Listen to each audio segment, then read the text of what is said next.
नमस्कार, बहुत स्वागत है आप सभी का। रुक करेंगे खबरों का, जहां उत्तराखंड में 2027 विधानसभा चुनाव को लेकर कांग्रेस ने अपनी प्रतिक्रिया तेज कर दी है। इसी क्रम में हल्द्वानी से परिवर्तन संकल्प सम्मेलन अभियान की शुरुआत की गई। इस अभियान के तहत कांग्रेस 7 जुलाई तक प्रदेश के सभी 13 जिलों में जनता से संवाद करेगी। हल्द्वानी में आयोजित कार्यक्रम में पार्टी नेताओं ने बेरोजगारी, महंगाई और भ्रष्टाचार जैसे मुद्दों पर सरकार को घेरा और परिवर्तन का संदेश दिया।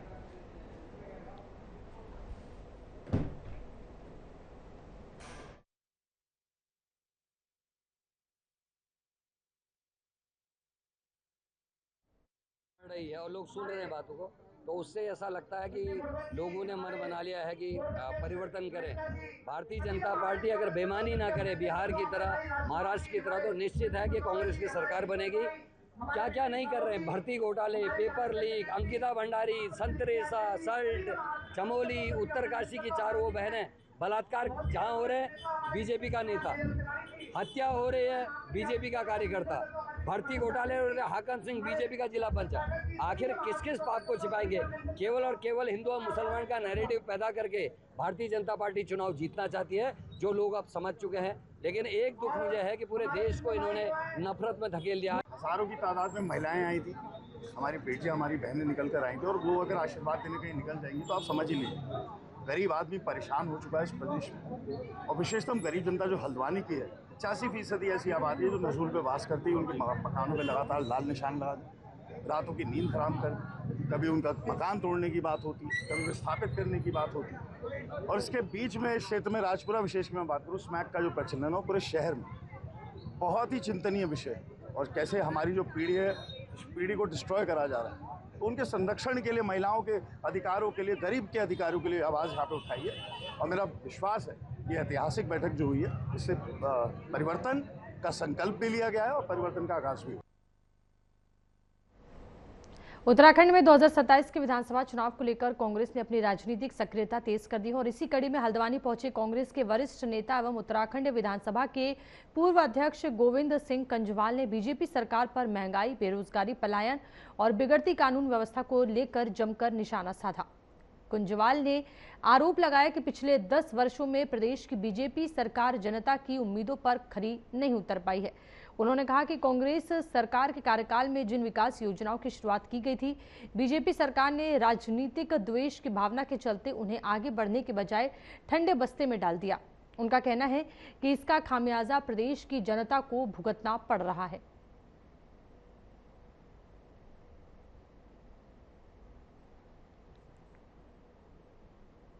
देखिए, मेन मुद्दा इस राज्य में लोग चाहते हैं कि विकास ज़्यादा हो, जो सुविधाएं उनको मिलनी चाहिए वो सुविधा मिले। इसके लिए पिछली कांग्रेस की सरकार ने बहुत काम किया था। उन्होंने सड़कों का जाल बनाने का काम किया, कच्ची सड़कों का डामरीकरण किया, स्कूलों का उच्चीकरण किया, इंटर कॉलेज की बिल्डिंगें बनाई और साथ में पॉलिटेक्निक खोले और मेडिकल कॉलेज खोले।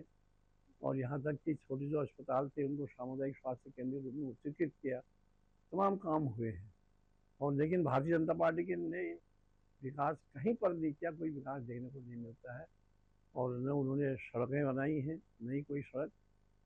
कुछ विधानसभाओं में तो ये स्थिति है, हमारे जागेश्वर में ही है, कि एक भी किलोमीटर की सड़क जो वन विभाग से डिस्फॉरेस्ट हुई हो, ऐसा वो बताने की स्थिति में नहीं है।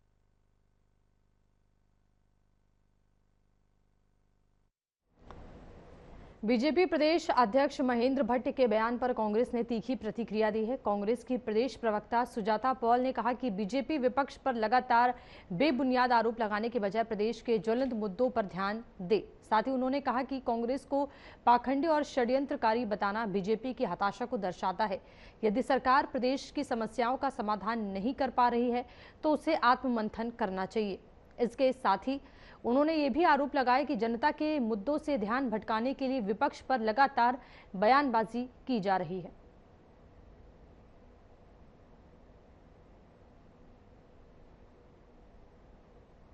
मुझे लगता है कि महेंद्र भट्ट जी को ना थोड़े आराम की ज़रूरत है, या ज़्यादा गर्मी लग रही है। उनके यहाँ क्या बिजली नहीं आ रही, क्योंकि हम लोगों के यहाँ बिजली नहीं आती, कई बार बिजली कट रही है। तो साफ हो गया है कि महेंद्र भट्ट जी को यही नहीं पता कि बोलना क्या है। उन्हें कहिए कि कुर्सी की पेटी को बांध के रखे, क्योंकि उनकी कुर्सी भी आजकल खतरे में है। और सवाल ये उठता है कि कांग्रेस को आप बता रहे हैं कभी पाखंडी, कभी षड्यंत्रकारी, कभी कुछ बोल रहे हैं, तो सच्चाई तो ये है कि ये रोने की आदत है ना, क्यों बोलना भट्ट जी? आप तो सदा रोते हुए दिखाई देते हो। कभी अनिल बलूनी जी के लिए रो पड़े थे चुनावी कैंपेन के समय में, अब आप रोते हो, इसलिए आपको लगता है कि सब रोते हैं। भैया हम मजबूत विपक्ष है, इस बात को समझ लो, हम सवाल पूछ रहे हैं। और अगर आप घड़ियाली आंसू बहाते हो तो इसका मतलब ये नहीं है कि आप दूसरों को ये बात कहो। थोड़ा शांत रहो और स्थितियों को ठीक करो, और स्थितियां नहीं संभलती है तो कुर्सी को वैसे ही छोड़ दो। क्यों अपनी बेइज्जती करा के आप जाना चाहते हो? उत्तराखंड में मानसून को देखते हुए आपदा प्रबंधन विभाग पूरी तरीके से अलर्ट मोड पर है। आपदा प्रबंधन सचिव विनोद कुमार सुमन ने बताया कि एसडीआरएफ, एनडीआरएफ, पीडब्ल्यूडी, जिला प्रशासन और अन्य संबंधित विभागों की टीमें अपने अपने क्षेत्रों में तैनात हैं। राहत और बचाव कार्य के लिए संवेदनशील स्थानों पर आवश्यक मशीनें और संसाधन भी उपलब्ध कराए गए हैं। साथ ही उन्होंने कहा कि मौसम विभाग का अलर्ट फिलहाल गंभीर नहीं है, लेकिन लोगों को सतर्क रहने की जरूरत है। खासतौर पर पर्वतीय क्षेत्रों में बारिश के दौरान अनावश्यक यात्रा से बचने की सलाह दी गई है, क्योंकि इस दौरान भूस्खलन और पहाड़ियों से पत्थर गिरने का खतरा बना रहता है।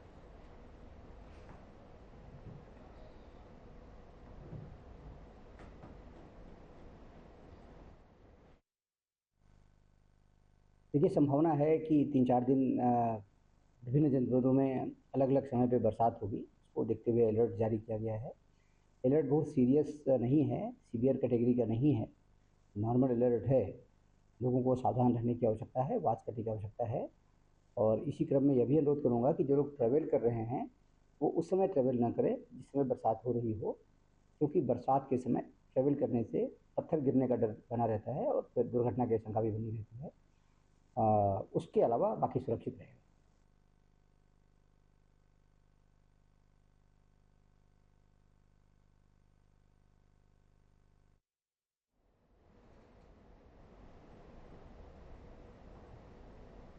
उत्तराखंड एसटीएफ ने नशीली दवाइयों के अवैध सप्लाई के खिलाफ बड़ी कार्रवाई की है। मंगलौर क्षेत्र से 18,000 नशीले कैप्सूल बरामद होने के मामले में एक और आरोपी अंकित प्रजापति को गिरफ्तार किया गया है। आरोपी हरिद्वार के ग्रामीण क्षेत्रों में नशीले कैप्सूलों की सप्लाई करता था। जांच में अन्य सप्लायरों की भूमिका भी सामने है। एसटीएफ अब ये पता लगाने में जुटी है कि ये प्रतिबंधित दवाइयां किस स्रोत या फैक्ट्री से आ रही थी। पूरे नेटवर्क का खुलासा करने के लिए जांच जारी है।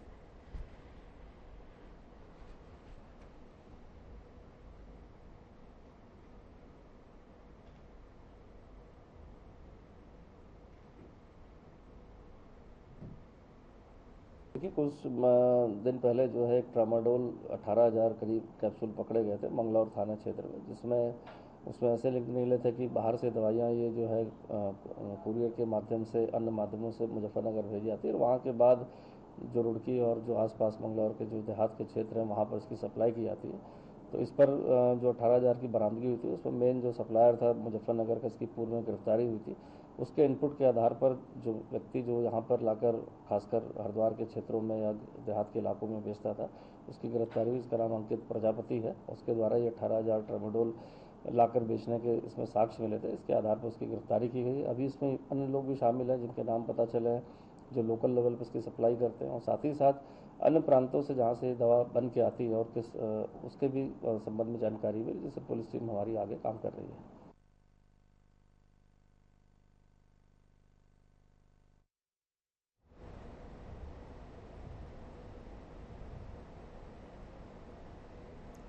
मुख्यमंत्री पुष्कर सिंह धामी ने चंपावत में 123 करोड़ 79 लाख रुपए की 17 विकास योजनाओं का लोकार्पण और शिलान्यास किया।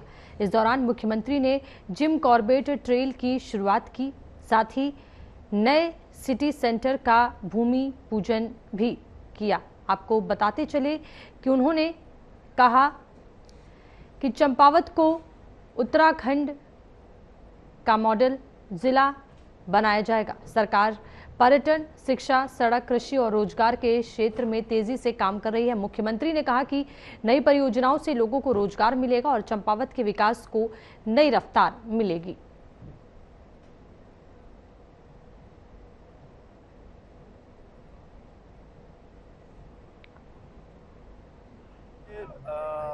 आज 124 करोड़ रुपए की से अधिक की योजनाओं का लोकार्पण भी हुआ है, शिलान्यास भी हुआ है।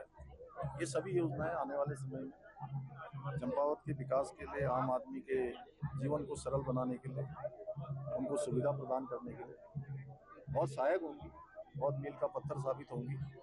आज क्रिटिकल केयर ब्लॉक का भी लोकार्पण हुआ है। इसके साथ साथ अत्याधुनिक MRI मशीन यहाँ लगाई गई है। डायलिसिस की सुविधा पहले से ही यहाँ पर थी और अब MRI लग जाने से निजी अस्पतालों के चक्कर यहाँ के निवासियों को लगाने नहीं पड़ेंगे, उनको दूर दराज भी नहीं जाना पड़ेगा। गंभीर बीमारी में भी यहाँ पर MRI हो पाएगा, अच्छी जांच हो पाएगी। हमारा पूरा प्रयास है कि चंपावत में स्वास्थ्य सुविधाएं हों, खेल सुविधाएं हों, आवास की सुविधा हो, पार्किंग हो, यहाँ के हमारे सभी स्थान अच्छे बने, सड़कें अच्छी बने, पेयजल व्यवस्था अच्छी हो, सभी प्रकार के विकास तेज गति से यहाँ पर आगे बढ़े। उसके लिए अनेक योजनाओं को स्वीकृति मिली है, पहले से अनेक योजनाएं प्रस्तावित हैं। हमारा प्रयास है कि हर संभव हमारा पूरा जनपद चंपावत आदर्श और एक मॉडल जिला बने और ये मॉडल पूरे देश और दुनिया के लोगों को आकर्षित करें, क्योंकि आने वाले समय में इसी मार्ग से बहुत पर्यटकों का आवागमन होना है।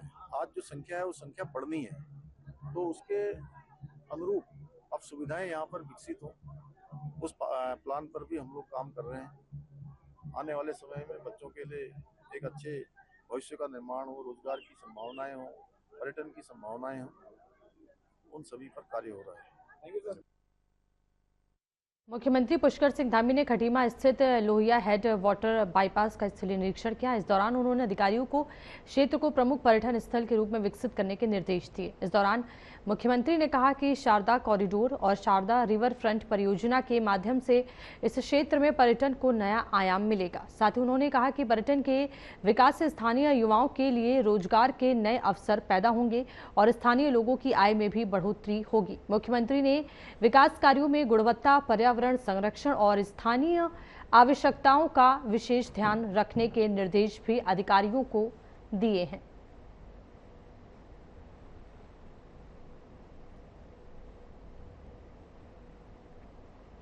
चंपावत में मुख्यमंत्री पुष्कर सिंह धामी ने स्वास्थ्य सेवाओं को बड़ी सौगात देते हुए करीब 40 करोड़ रुपए से अधिक की विभिन्न स्वास्थ्य परियोजनाओं का लोकार्पण और निरीक्षण किया। इस दौरान उन्होंने लगभग 6 करोड़ रुपए की लागत से स्थापित अत्याधुनिक MRI मशीन का लोकार्पण किया। मुख्यमंत्री ने कहा कि इससे चंपावत समेत पिथौरागढ़, अल्मोड़ा, नैनीताल और आसपास के सीमांत क्षेत्रों के मरीजों को स्थानीय स्तर पर आधुनिक जांच और बेहतर उपचार की सुविधा मिलेगी। साथ ही उन्होंने बताया कि जिले में करीब 20 करोड़ रुपए की लागत से क्रिटिकल केयर ब्लॉक, 11.71 करोड़ रुपए की डायग्नोस्टिक विंग और ऑपरेशन थिएटर सहित कई स्वास्थ्य परियोजनाओं पर तेजी से काम चल रहा है।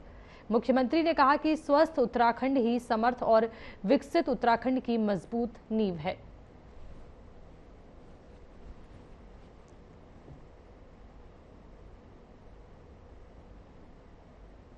देहरादून में चारधाम और हेमकुंड साहिब यात्रा को लेकर राज्यसभा सांसद नरेश बंसल ने मुख्यमंत्री पुष्कर सिंह धामी की कार्यशैली की सराहना की है। बंसल ने कहा कि यात्रा के दौरान सामने आए कुछ घटनाक्रमों से व्यवधान पैदा करने की कोशिश हुई, लेकिन मुख्यमंत्री ने धैर्य और सूझबूझ के साथ सभी चुनौतियों का सामना किया। उन्होंने कहा कि कानून व्यवस्था, स्वास्थ्य सेवाओं और जन सुविधाओं के बेहतर प्रबंधन के चलते अब तक 40 लाख से अधिक श्रद्धालु यात्रा कर चुके हैं। बंसल ने आरोप लगाया कि कुछ लोग यात्रा और आपदा के मुद्दे पर राजनीति करने का प्रयास कर रहे हैं, लेकिन सरकार ने सभी परिस्थितियों को प्रभावी ढंग से संभाला है।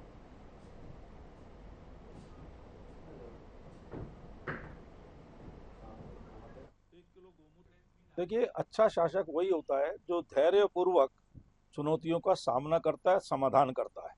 और विभिन्न अवसरों पर जब वो एक बार पेपर लीक का मामला आया था और विभिन्न मामले आए, हरिद्वार में जमीन खरीद का मामला आया, उन पर धैर्यपूर्वक काम करते हुए बिना उत्तेजित हुए और एक अच्छा निर्णय लेते हैं।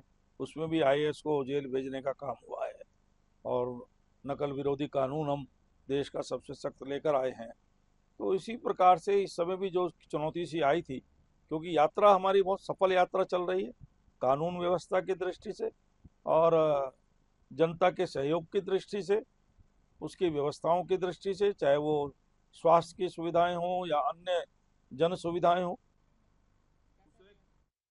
विधानसभा चुनाव 2027 से पहले सैनिक कल्याण मंत्री गणेश जोशी अपनी 5 साल की कार्य योजना और विकास कार्यों का रिपोर्ट कार्ड जनता के सामने पेश करेंगे। गणेश जोशी ने कहा कि मसूरी विधानसभा क्षेत्र में हुए विकास कार्यों और सरकार की उपलब्धियों को रिपोर्ट कार्ड के माध्यम से जनता तक पहुंचाया जाएगा। उन्होंने कहा कि पिछले 5 वर्षों में क्षेत्र में हुए विकास कार्यों का पूरा ब्यौरा लोगों के सामने रखा जाएगा, ताकि जनता स्वयं तय कर सके कि सरकार और जनप्रतिनिधि ने कितना काम किया है।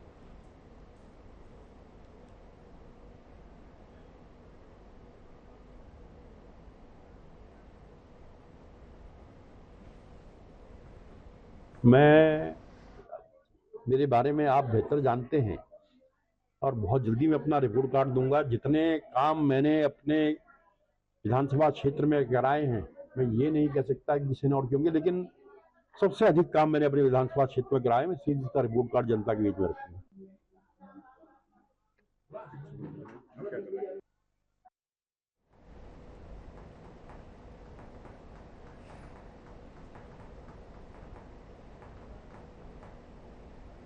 करेंगे खबरों का, जहां उत्तराखंड में ट्रैकिंग पर्यटन को सुरक्षित और सुविधाजनक बनाने के लिए पर्यटन विभाग ने नई पहल शुरू करने की तैयारी कर ली है। पर्यटन मंत्री सतपाल महाराज ने बताया कि प्रदेश के प्रमुख ट्रैकिंग रूटों पर पड़ने वाले गांवों, रास्तों और महत्वपूर्ण स्थानों की गूगल मैपिंग कराई जाएगी। इसके साथ ही ट्रैकिंग मार्गों पर साइनेज बोर्ड भी लगाए जाएंगे, ताकि पर्यटकों और ट्रैकर्स को सही दिशा और आवश्यक जानकारी आसानी से मिल सके।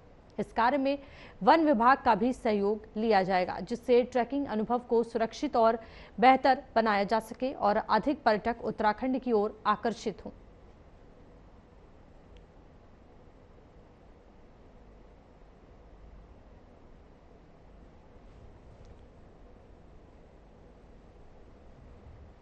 वो मैप जो है आपके गूगल में आ जाएगा और आप उस मैप को लेते हुए चलेंगे। और मेरा ये भी कहना है कि फॉरेस्ट डिपार्टमेंट के पास कैंपा का बहुत पैसा है, तो फॉरेस्ट डिपार्टमेंट को भी चाहिए कि इस ट्रैक रूट्स के ऊपर वो कम से कम साइनेजेस लगाए कि कौन सा गांव कितनी दूर है, कौन सा रास्ता कितनी दूर है, कौन सा निकासी का रास्ता है, कौन सा शॉर्टकट है।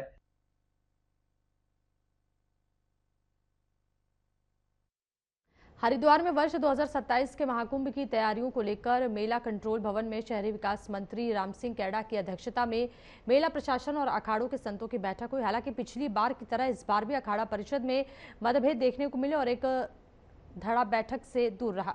मंत्री ने कहा कि सरकार मुख्यमंत्री पुष्कर सिंह धामी के नेतृत्व में दिव्य, भव्य और ऐतिहासिक कुंभ के आयोजन के लिए पूरी तरह प्रतिबद्ध है। बैठक में शामिल संतों ने भी व्यवस्थाओं को लेकर अपने सुझाव दिए और मेले को सफल बनाने में सहयोग का भरोसा जताया।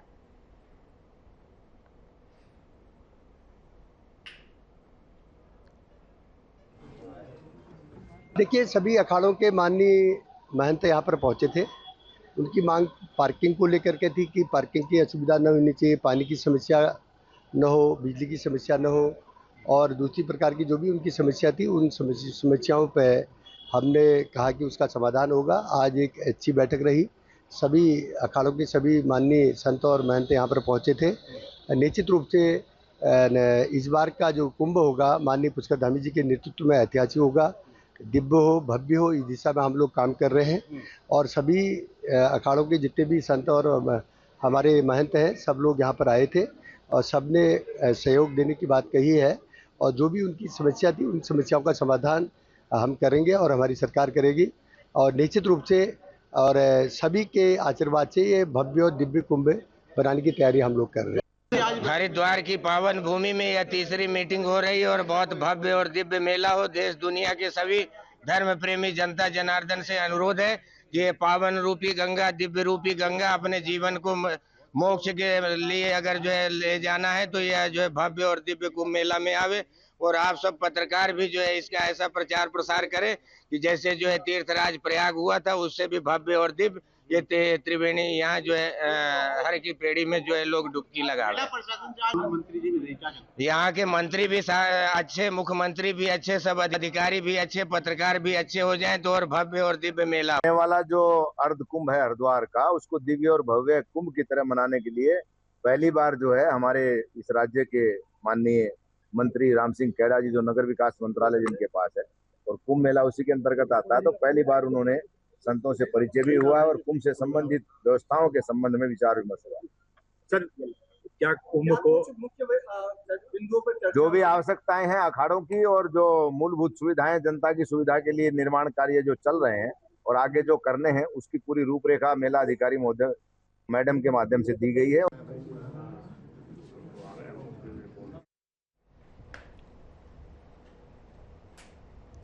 और इस बुलेटिन में फिलहाल इतना ही। देश और दुनिया की तमाम बड़ी खबरों के लिए बने रहिए हमारे साथ। नमस्कार।